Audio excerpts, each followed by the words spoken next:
I've decided to start a new life without you. The words hung in the air of the upscale restaurant where we'd gathered to celebrate my daughter's college graduation. Robert, my husband of 28 years, stood with his champagne glass still raised, his announcement displacing the toast he was supposed to be making to Sophie's achievements. The clinking of silverware ceased. Conversations halted mid-sentence. 50 pairs of eyes darted between Robert and me, waiting for my reaction, for the tears, the shouting, the dramatic exit everyone expected. Instead, I smiled. Congratulations on your honesty. My name is Claire Thompson. I am 54 years old, and until this moment, I had been playing the role of the devoted wife and mother perfectly. I put my own career aspirations on hold to support Robert through 3 business ventures, 2 career changes, and countless finding himself phases. I raised our brilliant daughter, Sophie, who sat beside me now, her graduation cap still perched on her head, her expression frozen in horror. From the corner of my eye, I could see Lauren Mitchell, Robert's much younger girlfriend, shifting uncomfortably at the back table, where she sat with people I had considered friends for decades. The same friends who apparently knew about the affair but never thought to tell me. The same Lauren who had attended our Christmas parties, who had once called me for advice about her career. With practiced calm, I reached into my handbag and pulled out a sealed, cream-colored envelope. I placed it gently beside Robert's plate. "What's this?" he asked, his triumphant expression faltering. "Something for you to read later," I replied, keeping my voice steady. I turned to Sophie, whose face had gone pale. I kissed her cheek. "I am so proud of you, sweetheart. This day is still about your accomplishment." Then I stood, smoothed my dress, and addressed our stunned guests. "Please enjoy your meal. I wish you all a lovely afternoon." With that, I walked out of the restaurant, my head held high, feeling 50 pairs of eyes following me. The heavy door swung shut behind me, cutting off the beginning of anxious murmurs. Outside, the Augusta summer heat hit me like a wall, but I welcomed it. For the first time in years, I could breathe freely. Behind me, I heard the restaurant door open and slam shut, followed by Robert's voice, no longer confident, but high-pitched and frantic. "Claire, what the hell is this? What have you done?"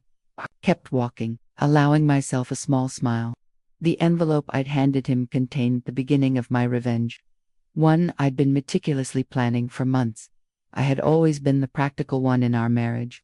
While Robert dreamed big and took risks, I maintained the stability our family needed. I was the one who saved for Sophie's education when Robert invested unwisely in his friend's restaurant, Dova. I was the one who worked extra hours as a finance manager at Travanta Corp. When his midlife crisis led him to quit his stable position to follow his passion, selling handcrafted furniture, a passion that lasted approximately 6 months before he grew bored. My own dreams opening, a financial consultancy for women, were perpetually on hold.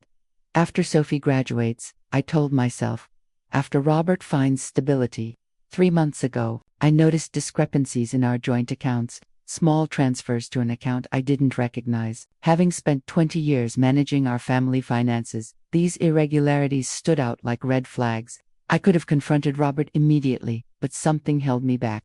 Perhaps it was intuition. Or perhaps it was the growing distance between us over the past year. Instead, I began quietly investigating. What I discovered was worse than I imagined. Robert had been systematically moving funds to a separate account for over a year. He had also been taking Lauren to expensive restaurants, purchasing jewelry, and looking at beachfront property, all while telling me we needed to tighten our belts for retirement. Then came the text messages I discovered when Robert left his phone unlocked, messages about their new life together, messages about how he was finally breaking free, messages about their plans for the day after Sophie's graduation. The day he had chosen to make his grand exit from our marriage.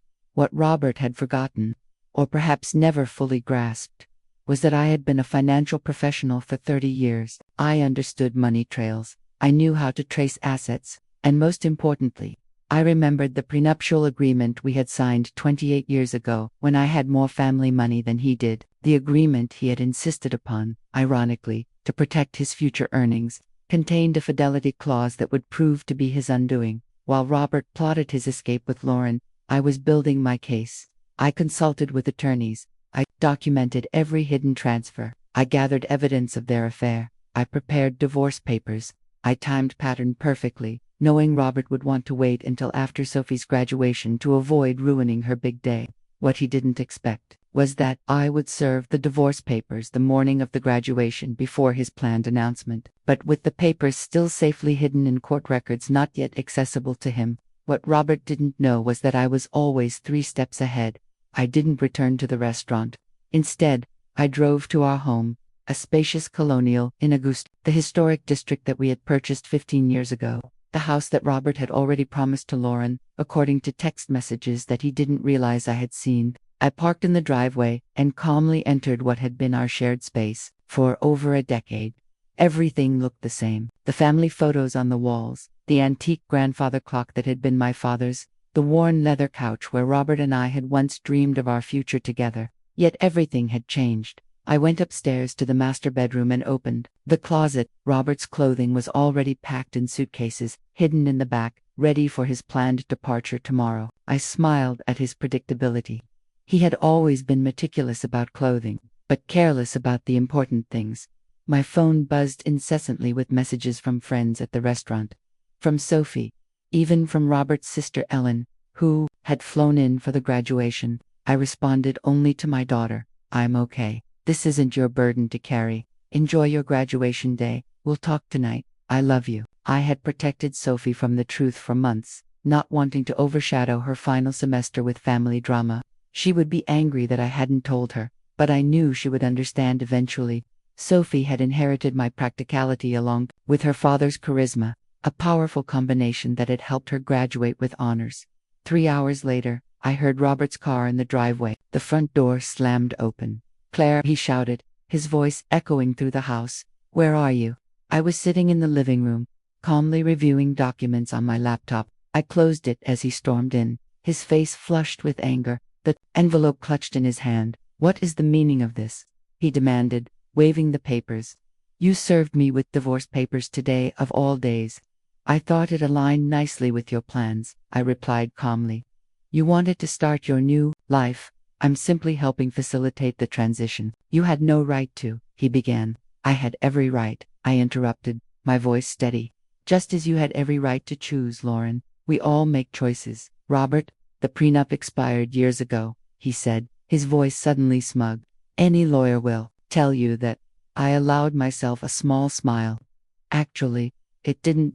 Section 12 specifically states that the fidelity clause remains in effect for the duration of the marriage. Your lawyer should have explained that to you." "Oh wait, you didn't consult one, did you?" The color drained from his face as reality sank in. The prenup he had insisted upon to protect his potential wealth would now cost him everything. The house, the vacation property in Savannah, his portion of our retirement accounts. His grand gesture at the restaurant had just become the most expensive announcement of his life. "You can't do this to me," Robert said, collapsing onto the couch. "We built this life together, and you chose to end it," I replied, "though not in the way you planned." Robert's phone buzzed persistently in his pocket. He glanced at it, then ignored it. Lauren, no doubt wondering where he was and why he wasn't following their carefully orchestrated plan. "You've always been calculating, Claire. But this is cold," he said, trying a different approach. "What about our history? 28 years together means nothing." I studied him. This man I had loved for nearly 3 decades, the man who had held my hand through 2 miscarriages before we had Sophie, the man who had once surprised me with a weekend trip to Charleston for our 10th anniversary. When had he changed? Or had he always been this person, and I had been devoted to notice? "Our history meant everything to me," I answered truthfully. "That's why your betrayal hurt so deeply." His expression softened momentarily, perhaps seeing an opening. "Then maybe we can fix this. I made a mistake. People make mistakes. This wasn't a mistake, Robert. This was a calculated plan spanning more than a year. You systematically moved our money. You looked at property with her. You planned to announce our separation publicly to humiliate me." His face hardened again. "You're exaggerating, am I?" I picked up my phone, opened the recording app, and played his own voice. "After the graduation, I'll tell her it's over. A public setting is better. She won't make a scene in front of everyone." Then Lauren's voice. "And she has no idea about the money." Robert again. "None. Claire trusts me completely. That's her weakness." The blood drained from his face. "You recorded our conversations. That's illegal. Not in Georgia when one party consents, I responded, and not when it's in your own home. I didn't record your private moments with Lauren.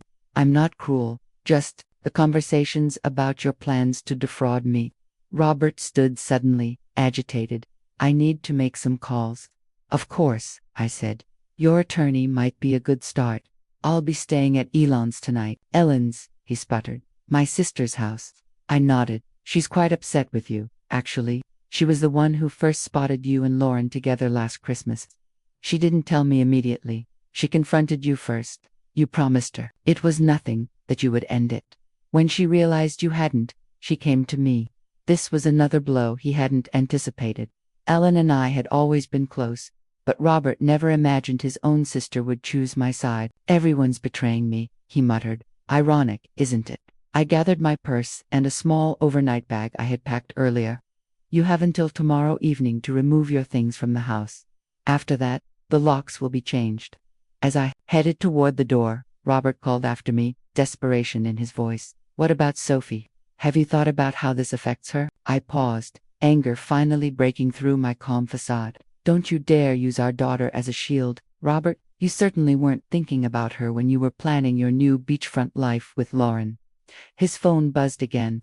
This time, he looked at it and groaned. Problem? I asked. Lauren is at the apartment already. She's moved her things in. I couldn't help but smile. The apartment you put in both your names.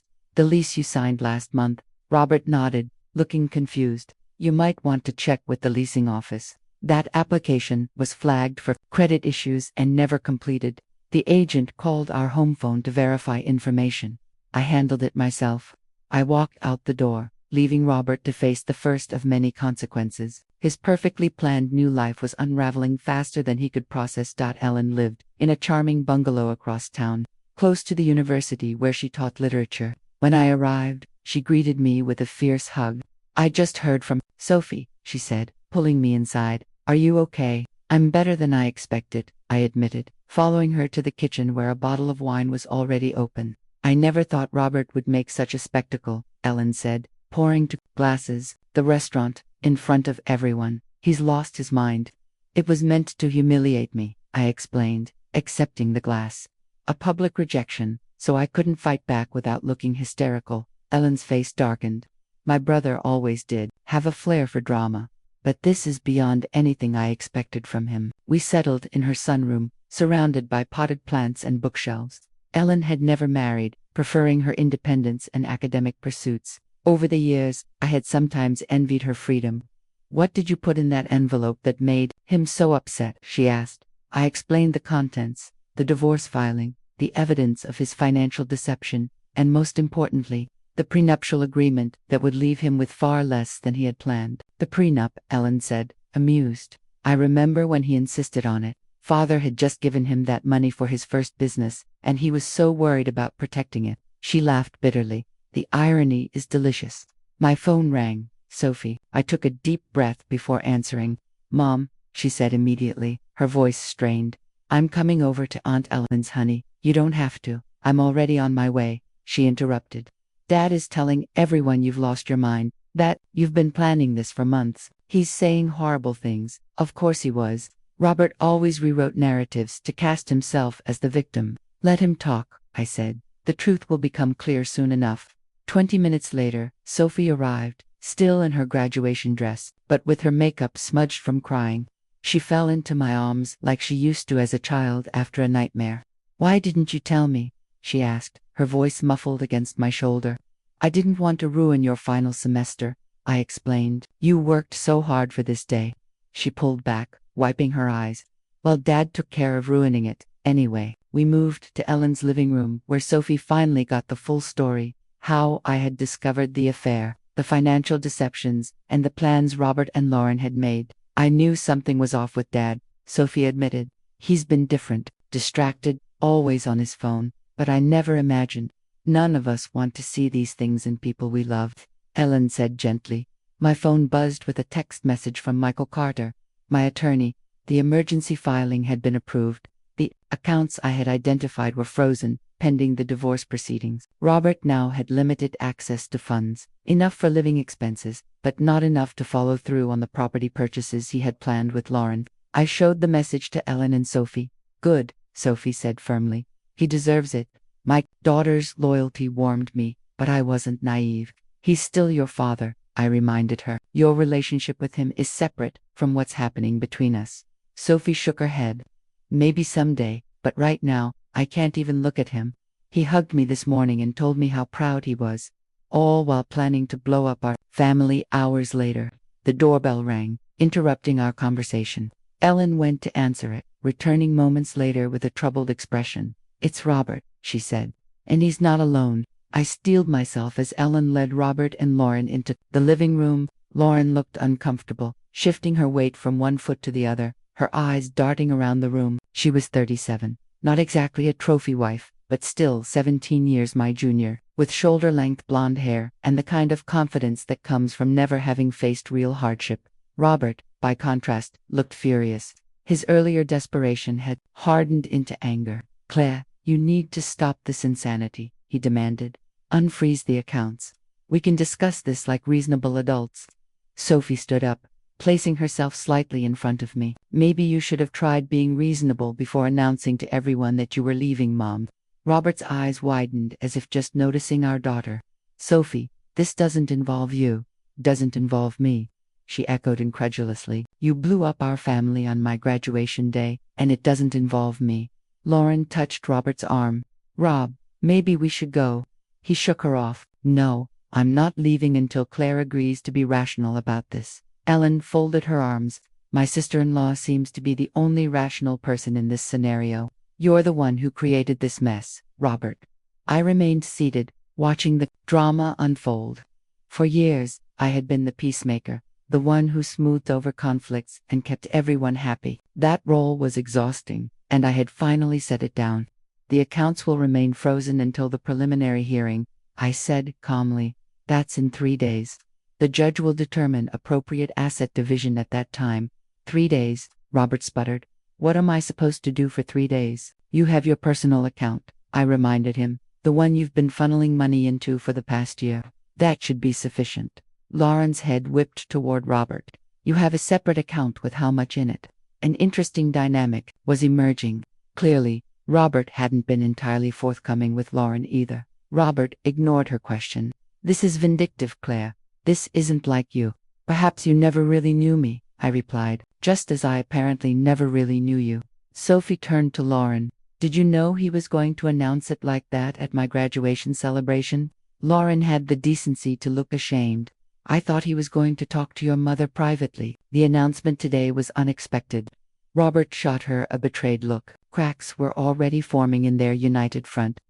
I think you both should leave, Ellen said firmly. You've upset Sophie enough for one day. Sophie, Robert pleaded, you understand that relationships change, don't you? Sometimes people grow apart. My daughter's face hardened in a way I had never seen before. What I understand is that you're a coward who couldn't even give Mom the dignity of a private conversation. What I understand is that you were stealing from our family while I was working 2 jobs to help pay for my textbooks because you said money was tight. Robert paled. That's not how it was. It's exactly how it was. Sophie cut him off. Please leave, Dad. I can't look at you right now. The silence that followed was deafening. Finally, Robert turned to go, Lauren trailing behind him. At the door, he paused and looked back at me. This isn't over, Claire. I'll fight you on this. I met his gaze steadily. You're welcome to try. After they left, Sophie collapsed next to me on the sofa, tears streaming down her face. I've never talked to Dad like that. I wrapped my arm around her shoulders. Sometimes standing up for what's right is painful.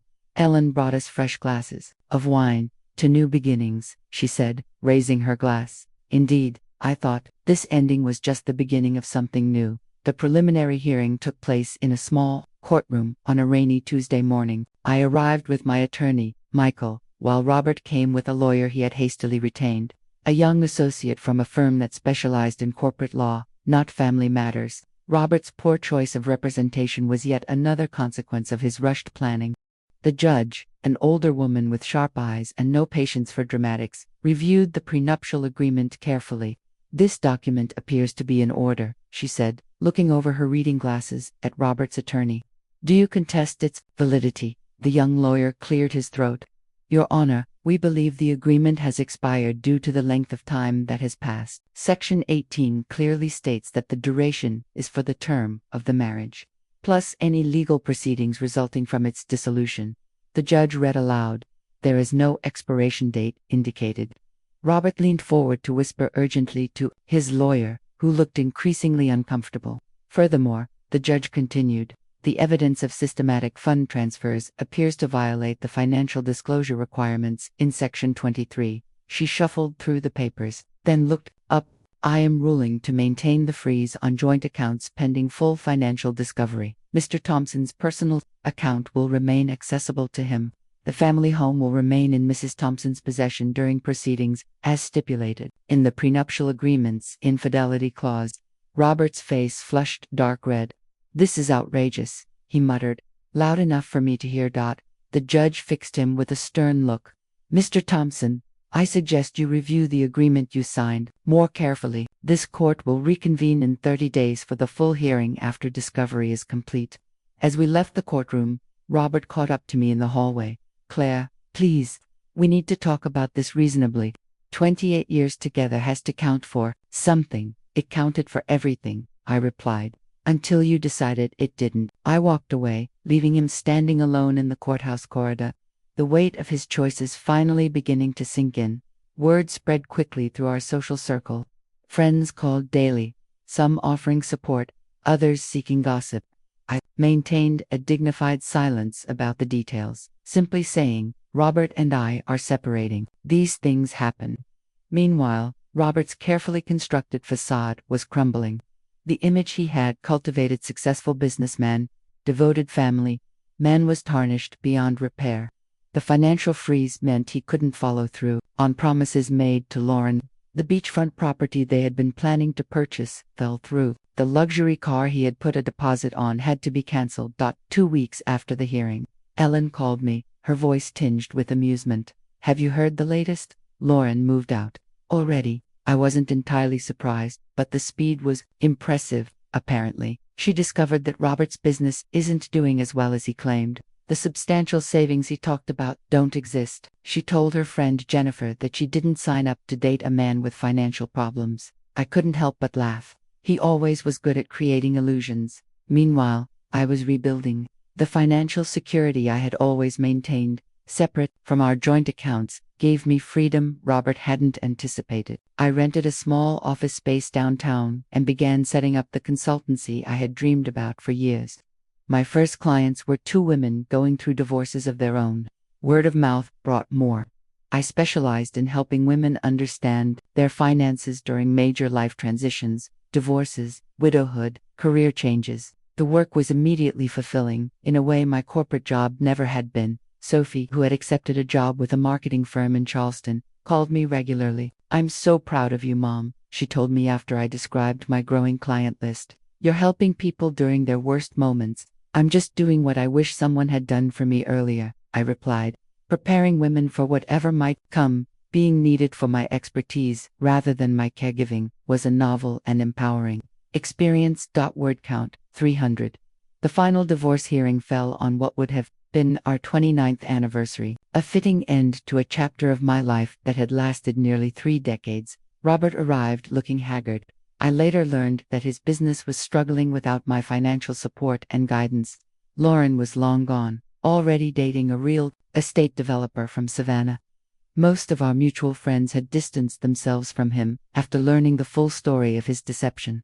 The judge upheld the prenuptial agreement in its entirety. Robert left with his personal possessions, his struggling business, and the money in his private account, which, after paying his attorney, was barely enough to secure a small apartment. I retained our home, my retirement accounts, and 70% of our joint investments, exactly as the prenuptial agreement stipulated in cases of infidelity. The justice was poetic. The very document Robert had insisted upon to protect himself had become his downfall. As we left the courtroom, Robert approached me one last time. I made a terrible mistake, he said quietly. Is there any chance we could? No, I interrupted, gentle but firm. That door is closed. I understand, he replied.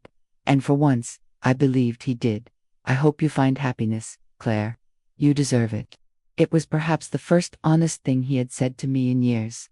6 months later, my consultancy, Thompson Financial Transitions, was thriving. I had moved from the small office to a larger space and hired 2 associates. I specialized in helping women secure their financial futures, particularly through major life changes. Sophie visited often, proud of what I had built. You know what, ironic, she said during one visit. If Dad had just been honest from the beginning, he might have kept half of everything. Sometimes people can't see beyond what they want in the moment. I replied. The woman who had once defined herself as Robert's wife and Sophie's mother had discovered a new identity: mentor, business owner, and advocate. The envelope I had handed Robert at the restaurant hadn't just been my escape plan. It had been the key to a door I never knew existed. Behind it, I found not just revenge, but reinvention. In securing my financial future, I had also reclaimed something far more valuable: myself.